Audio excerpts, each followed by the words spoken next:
Selamat pagi semuanya. Pagi. Bersyukur. Hormatan baik. Selesai. Selamat pagi para guru. Dari mana piala dunia apa? Dari mana piala dunia? Tapi masih bisa fokus dong? Masih. Yakin? Oke. Sebelum kita mulai kegiatan di pagi hari ini, apa kabar semuanya? Baik. Tahu gak tuh dapat kembali tuh? Semua baik kan? Baik saja. Baik. Sampai sini. Semoga baik juga. Tetap sehat terus. Coba perhatikan kiri kanan kalian. Jika ada sampah, tolong ambil dulu. Sampai ada sendiri ada sampah di bawah kursi itu. Oli di kiri dari sini bagian bawah tuh ada sampah tuh. Tolong ambil juga. Lalu buang di tempat sampah di depan. Oke, sebentar yang lain, angka buku dan pena semua di atas meja. Sudah? Oke, baik. Focus on me in front of you, oke? Bisa? Halo. Fokus ibu di depan. Halo, tahu bahwa negara Indonesia merupakan negara kesatuan yang berbentuk republik, di mana negara kesatuan Indonesia sendiri memiliki banyak keanekaragaman budaya, apalagi bahasa, terus apa lagi? Suku, terus apa lagi? Ras, apa lagi? Agama. Kira-kira ada berapa agama di Indonesia? Yakin 7? Kalau 7 coba bilang, kira-kira 7 coba bilang pada ibu. 1 apa? Islam. 2? Kristen. 3? Katolik. Jangan Katolik, apa lagi? Hindu, Buddha, Konghucu. Apa lagi? Tadi katanya ada 6. Yakin ya? Betul. Hanya 6 agama yang secara resmi ditetapkan di Indonesia. Nah, berkaitan dengan materi tersebut, banyaknya agama, ras, suku, rasa. Sekarang ibu tanya, kalau seandainya kalian berada dalam satu lingkungan yang berbeda-beda nih, di dalamnya ada agama Islam, terus Kristen, Katolik, Buddha, kalau kamu satu dengan yang lain tidak saling menghargai, apa yang akan terjadi? Apa? Pukul? Apa lagi? Hah? Paling sama? Marah. Jadi apa tadi? Konflik. Jelas ya, apa lagi? Apa? Antara agama. Otomatis ketika tidak saling menghargai satu dengan yang lainnya, maka yang tercipta adalah perpecahan antara satu dengan yang lainnya karena tidak menghargai adanya perbedaan. Perbedaan itu bukan hanya datang ketika kita berbeda agama, tetapi bahasa, terus daerah, etnik, suku, dan juga ras. Ras biasanya berkaitan dengan ras kulit putih, ras kulit hitam, terus etnik, budaya, suku, ada dari suku Ambon, ada dari suku Bugis, ada dari lain sebagainya. Tetapi ketika kita menghargai satu dengan yang lainnya, maka terciptanya keharmonisan. Kira-kira dari yang ibu bilang ini, apa sih yang kita pelajari hari ini? Perbedaan agama, suku, bangsa, budaya. Kalau itu senjata bawa berarti ada kesatuan, nah kira-kira kamu belajar apa hari ini? Ayo, kira-kira kamu belajar apa? PPKN. Menjelaskan kita harus belajar PPKN. Apa? Belajar apa ini? Agama. Materi apa? Kira-kira perbedaan itu biasanya berkaitan dengan apa? Materi apa? Agama? Yakin? Apa lagi? Memangnya hanya agama saja yang menjadi salah satu penggabung ini? Apa itu? Perbedaan biasanya dia mempunyai ciri khas dan materi apa?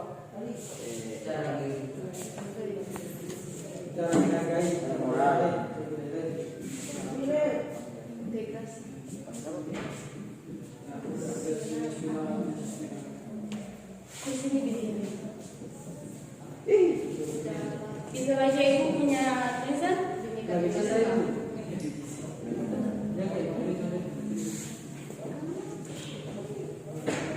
Integrasi nasional dalam bingkai Bhinneka Tunggal Ika. Bisa? Habis itu perlu diketahui bahwa kompetensi dasar yang akan kita capai pada tujuan pembelajaran kita kali ini yaitu 3.5 mengidentifikasi faktor-faktor pembentuk integrasi nasional dalam bingkai Bhinneka Tunggal Ika. Yang kedua, 4.5 menyajikan faktor-faktor pembentuk integrasi nasional dalam bingkai Bhinneka Tunggal Ika. Setelah kalian mengidentifikasi, maka kalian akan menyajikan hasil identifikasi tersebut. Itu merupakan 2 kompetensi dasar yang harus kita capai dalam pembelajaran kali ini. Adapun tujuan pembelajaran kita pada hari ini yaitu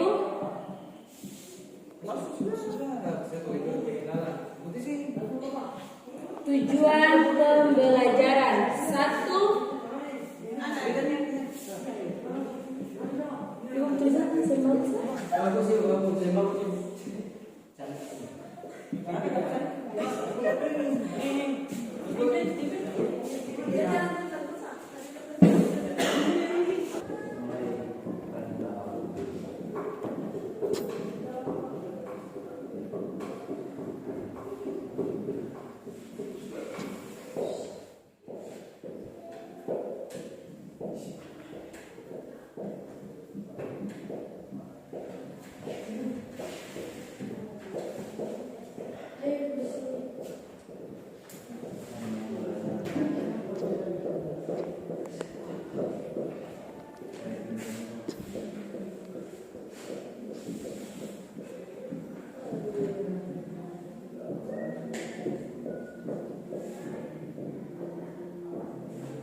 Jen, kalau bantu ibu baca tujuan pembelajaran yang pertama. Analisis konsep. Jen ulang. Analisis konsep integrasi nasional dalam bingkai Bhinneka Tunggal Ika. Next, yang kedua. Menjelaskan hasil analisis konsep integrasi nasional dalam bingkai Bhinneka Tunggal Ika. Jadi itu merupakan 2 tujuan pembelajaran yang harus kita capai dalam pembelajaran kali ini. Mulai dari menganalisis konsep, kira-kira konsep integrasi nasional itu apa saja. Dan kedua, setelah kita menganalisis, maka kita akan menyajikan hasil dari analisis tersebut. Tapi sebelum itu perlu diketahui bahwa berkaitan dengan Bhinneka Tunggal Ika. Bhinneka Tunggal Ika itu apa? Ibu bukan tanya apa, Bhinneka Tunggal Ika itu apa? Ada yang tahu Bhinneka Tunggal Ika itu apa? Bhinneka Tunggal Ika merupakan semboyan negara Kesatuan Republik Indonesia. Ingat, Bhinneka Tunggal Ika merupakan semboyan negara Indonesia. Ingat, Bhinneka Tunggal Ika itu merupakan semboyan. Ini semua belajar dulu. Yang artinya apa? Berbeda-beda tetapi satu. Kenapa Bhinneka Tunggal Ika itu berbeda-beda tetapi satu? Dia merupakan dasar negara Indonesia dalam mengatur tatanan kehidupan masyarakat secara menyeluruh. Karena Bhinneka Tunggal Ika itu merupakan realita atau kenyataan yang benar-benar terjadi di masyarakat. Dan tadi awal-awal ibu ada bilang adanya perbedaan-perbedaan itu suku, bangsa, budaya, ras dan lain sebagainya. Tetapi dengan adanya Bhinneka Tunggal Ika ini, orang akan melihat ketika dia melakukan kesalahan ini, ya, semboyan negara kita adalah Bhinneka Tunggal Ika. Kita harus saling menghargai satu dengan yang lainnya, saling toleransi satu dengan yang lainnya, lain dengan lain harus saling respect dan lain sebagainya. Bisa dipahami? Bisa. Itu yang paling penting dari Bhinneka Tunggal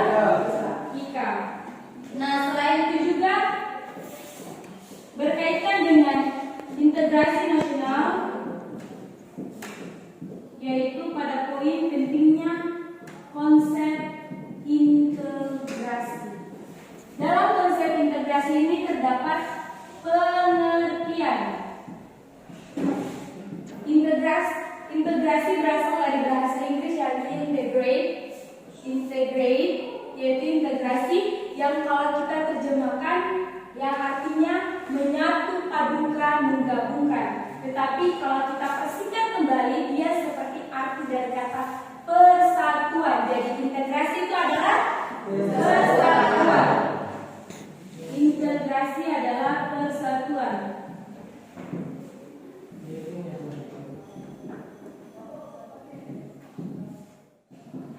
Integrasi nasional, integrasi dan nasional, dua kata yang berbeda. Kalau integrasi adalah persatuan, maka nasional itu apa? Persatuan jadi nasional itu merupakan atau berkaitan dengan bangsa. Karena di dalamnya bukan hanya wilayah, tetapi ada rakyat juga dan lain sebagainya. Jadi integrasi nasional jika disatukan kedua kata ini maka menjadi integrasi nasional adalah persatuan bangsa, persatuan bangsa dalam bingkai Bhinneka Tunggal Ika. Dalam bingkai Bhinneka Tunggal Ika. Bisa dipahami? Bisa. Nah, selain itu juga adanya syarat-syarat dalam pembentukan integrasi nasional itu sendiri. Kira-kira syarat-syarat apa saja yang bisa membuat sampai integrasi nasional itu dia ada? Integrasi nasional kan persatuan bangsa kan? Kira-kira apa sih syarat yang membuat sampai integrasi nasional itu dia ada? Kira-kira apa? Kata kuncinya adalah persatuan.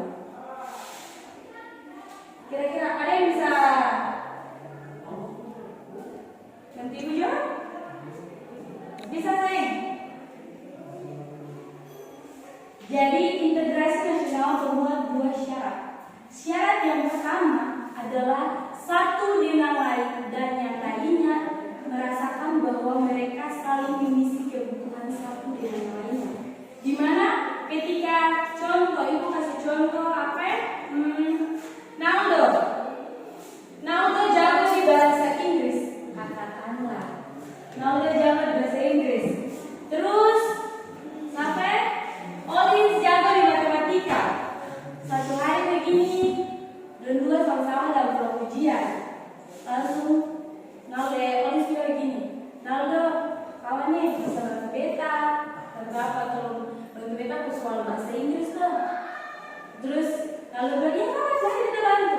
Begitupun sebaliknya ketika ujian matematika, ibu kasih contohnya seperti itu. Nah, sama seperti integrasi nasional dalam syarat yang pertama. Setiap orang merasa bahwa mereka mengisi kebutuhan satu dengan yang lainnya. Itu terkonvers semuanya dalam integrasi nasional, dalam persatuan dan juga kesatuan. Di dalamnya ada dalam ini Bhinneka Tunggal Ika ini. Dengan adanya perbedaan-perbedaan itu, atau unik.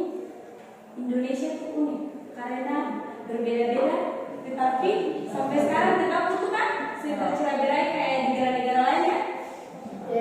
Itu salah satu contoh paling nyata dalam syarat yang pertama, saling mengisi satu kebutuhannya dan yang lainnya. Yang kedua adalah berkaitan dengan norma yang mengatur tatanan kehidupan masyarakat. Kira-kira norma itu apa? Peraturan apa lagi? Kira-kira apa lagi?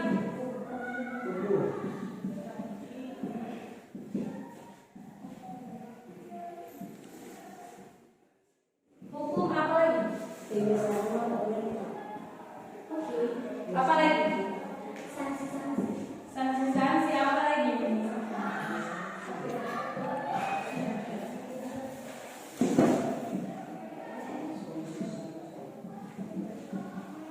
Betul apa yang dikatakan oleh David, norma merupakan aturan atau kaidah-kaidah yang berlaku di masyarakat yang mengatur tatanan kehidupan masyarakat secara menyeluruh.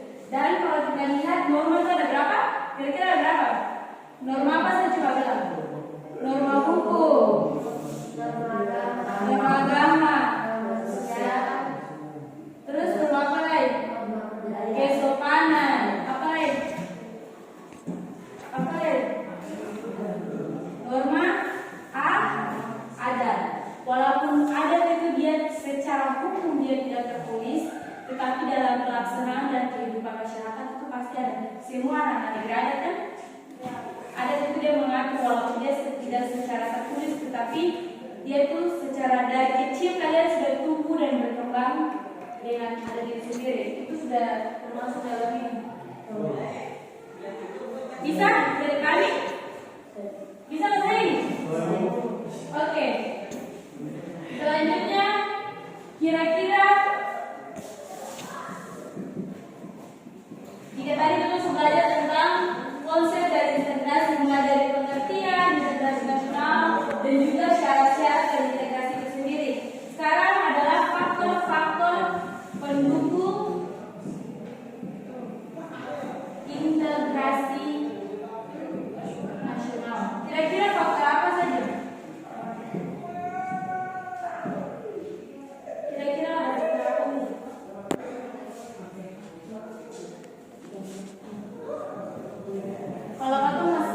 Kalau kalian di rumah semua pernah masak mie? Pernah kan? Kalau masak mie itu buat apa saja? Pertama-tama bakar kompor, terus taruh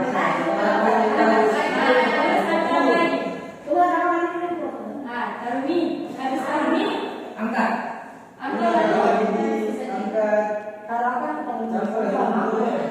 baru makan. Nah, sama dia punya konsep seperti faktor-faktor pendukung integrasi nasional. Kalau sama kayak mie itu dia seakan rasa enak kalau pakai bumbu kan, begitu pun dari konsep integrasi nasional dia tidak akan ada jika tidak ada faktor-faktor yang mendukung integrasi nasional itu sendiri. Bisa dipahami? Kira-kira faktor-faktor apa saja yang mendukung atau yang membentuk integrasi nasional itu sendiri? Kalau integrasi nasional tadi kan persatuan bangsa. Kira-kira faktor-faktor apa saja yang membentuk integrasi nasional? Ada yang tahu? Faktor yang pertama adalah adanya rasa senasib dan seperjuangan. Great job. Terus jadi adanya faktor senasib dan juga seperjuangan. Kalau kita melihat kembali pada zaman dahulu sebelum kemerdekaan Indonesia, warga negara Indonesia yang mengalami penindasan, kelaparan, terus penyelewengan kekuasaan, banyak orang yang hak-haknya, hak tanah, hak makannya diambil, hak hidupnya diambil, dan lain sebagainya yang sangat merugikan bangsa Indonesia, sehingga dari adanya faktor sejarah itu yang membuat satu yang lainnya merasa bahwa mereka senasib dan seperjuangan. Bisa dipahami?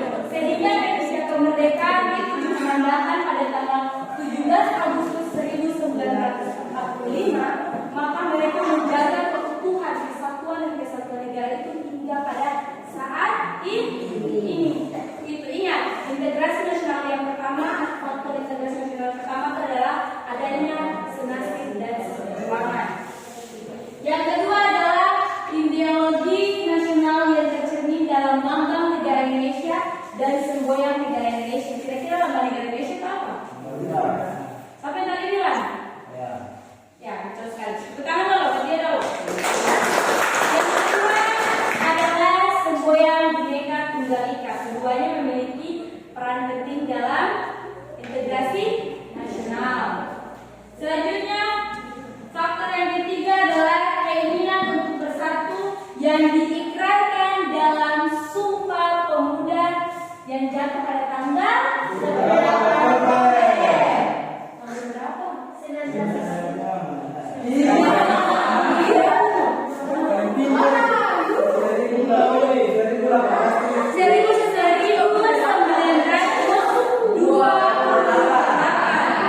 Ingat, ikrar Sumpah Pemuda diikrarkan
tempat yang umum, maka semua kami menggunakan bahasa Indonesia sebagai bahasa persatuan. Nah, itu yang ketiga. Yang keempat adalah tadi bahasa Indonesia, penggunaan bahasa Indonesia, dan yang kelima adanya semangat persatuan dan kesatuan. Karena adanya semangat persatuan dan kesatuan, maka integrasi nasional itu dapat terjalin hingga saat ini. Kalau tidak ada persatuan dan kesatuan, mungkin Indonesia sekarang susah berdiri lagi, semua hancur. Bisa dipahami. Tadi yang faktor yang pertama adalah apa, Jen? Faktor yang pertama apa? Senasib kan? Seperti yang kedua adalah lambang negara. Lambang negara dan semboyan. Faktor yang ketiga adalah tadi apa? Sumpah Pemuda. Dan faktor yang keempat adalah bahasa Indonesia. Dan yang kelima semangat persatuan dan kesatuan. Oke, kelima ini merupakan faktor-faktor yang menjadi pendukung atau pembentuk integrasi nasional. Perhatikan baik-baik karena setelah ini kita akan bermain games. Jadi usahakan untuk memahami apa yang sudah Ibu jelaskan. Bisa? Nah, kalau ada berbicara tentang faktor pendukung, otomatis ada faktor Penyebab. bisa jadi faktor penyebab atau faktor penambah. Faktor penambah. Kira-kira dari kelima ini kira-kira apa punya faktor penambah apa saja? Yang pertama, faktor apa? Kurangnya penghargaan dalam kemajemukan. Kurangnya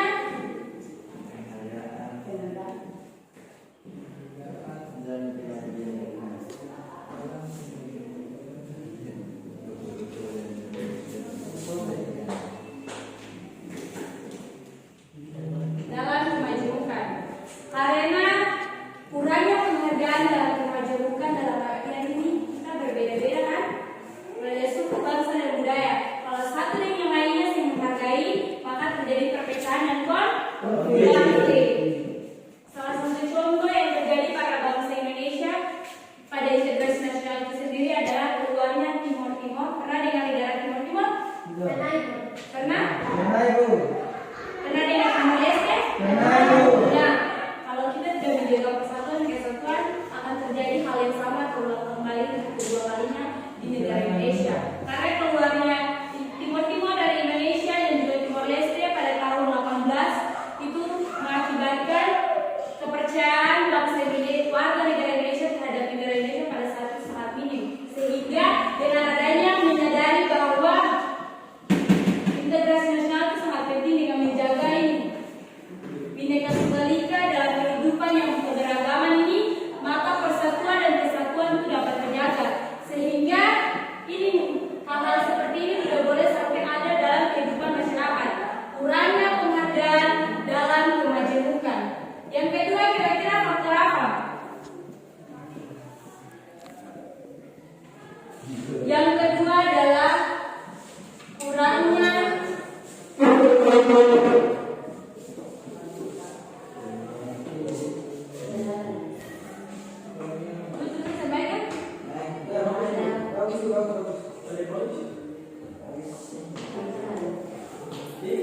apa? Nomor 2 ini apa? Kurangnya kesadaran terhadap ancaman dari luar. Kalau kita tidak pintar-pintar membaca situasi dan kondisi,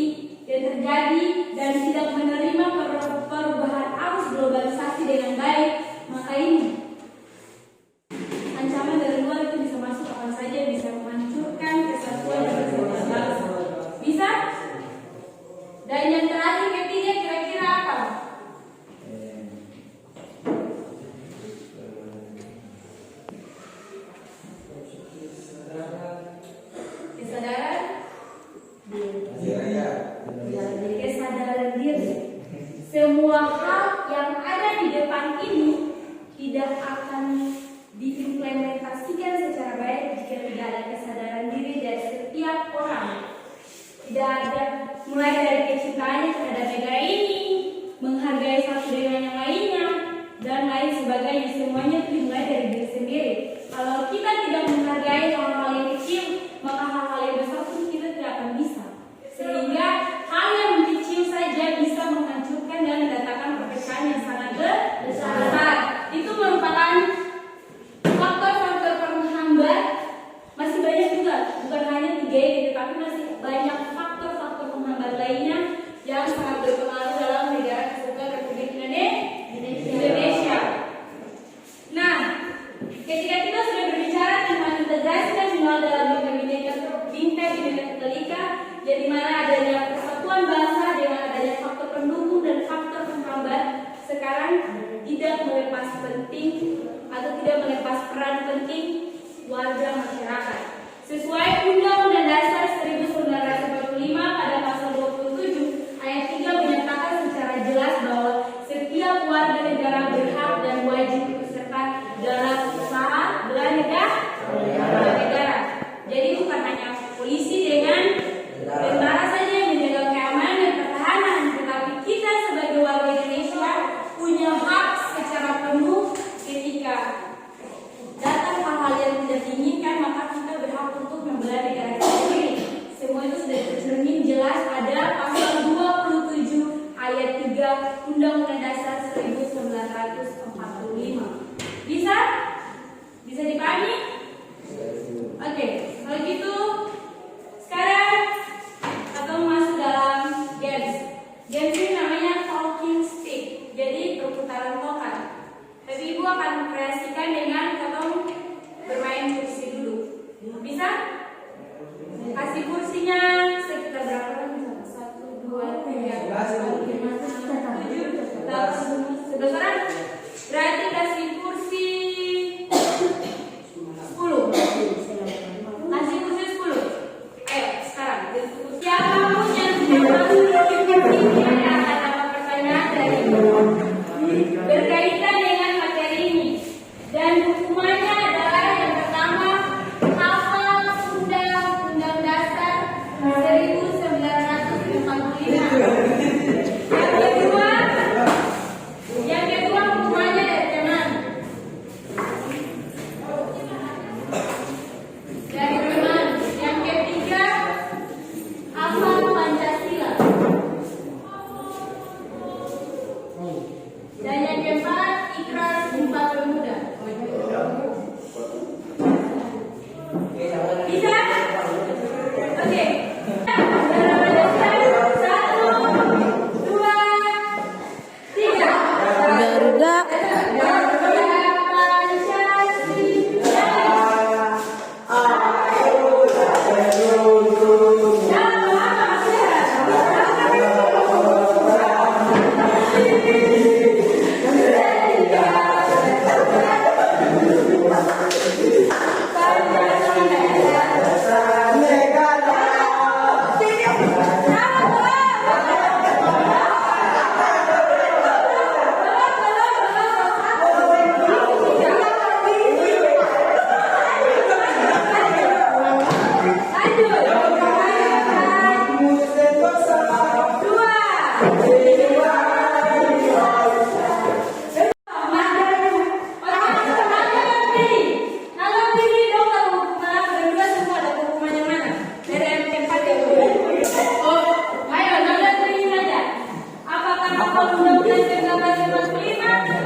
Pertanyaan yang pertama,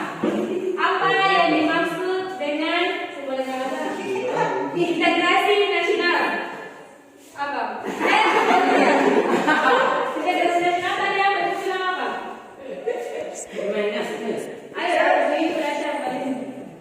Ini gue udah tadi udah perhatiin kasih. Integrasinya gimana? Gimana benar? Apa? Integrasinya gimana? Bisa jawab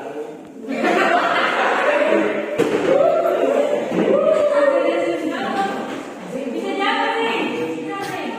Integrasi itu ada integrasinya ada ini. Oh iya, betul.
Kamu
nasional bangsa, kemudian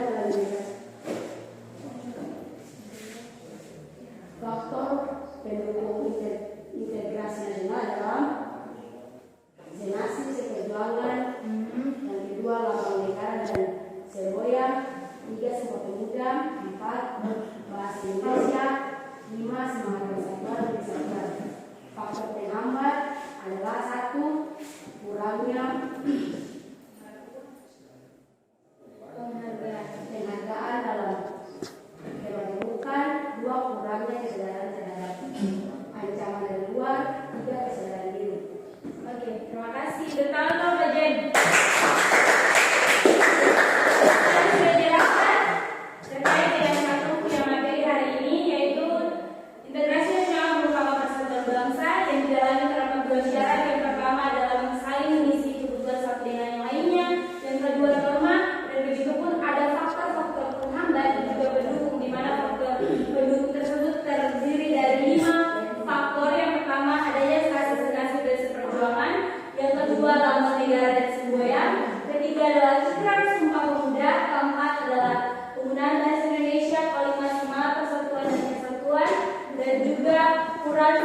faktor penghambat yaitu ada 3 poin, yaitu kurangnya penghargaan dalam pemajukan, kedua adalah kurangnya kesadaran pada ancaman dari luar, dan kesadaran diri. Gue rasa cukup untuk pembelajaran kita hari ini. Jangan lupa untuk pulang, pelajari kembali materi yang sudah dipelajari hari ini. Terus istirahat juga yang cukup, dan ambil bantuan dalam segala hal, dengar-dengaran para orang tua, dan sukses ke depannya. Semoga Tuhan Yesus memberkati. Selamat siang. Dosa penghormatan mulai. Selesai.